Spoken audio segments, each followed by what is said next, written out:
Hi, Darran Dogman here, and here's my training tip for the week. And it's not really a training tip, it's more an understanding about your responsibilities and the law. Quite often I go to people's houses where a dog has bitten somebody that's come into their property. And the first thing people say to me is, well, that person was trespassing. And there is a law that if your gate is locked, then that person enters your property, then that person is trespassing. So technically speaking, you would think that if your dog bit someone that is trespassing on your property, that your dog would be safe. But no.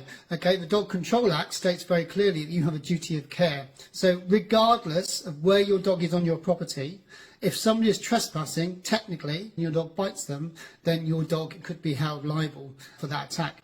So common sense dictates that if it's in the front of the property and someone comes in, and I'm thinking about people like delivery men and meter readers, they are technically trespassing if they open your gate.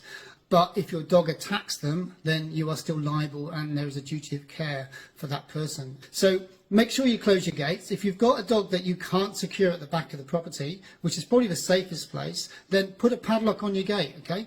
Don't leave this to chance. People come into properties to drop things off all the time. If your dog is roaming in the front garden and has access to people coming in, then you cannot use the trespass law to say that it's not your dog's fault for biting that person, okay? Seen too many cases where dogs have been euthanized and deemed dangerous because people didn't put them and hold them in the right places. So trespass law makes no difference. You have a duty of care on the Dog Control Act to make sure that your dog is secure and cannot bite somebody.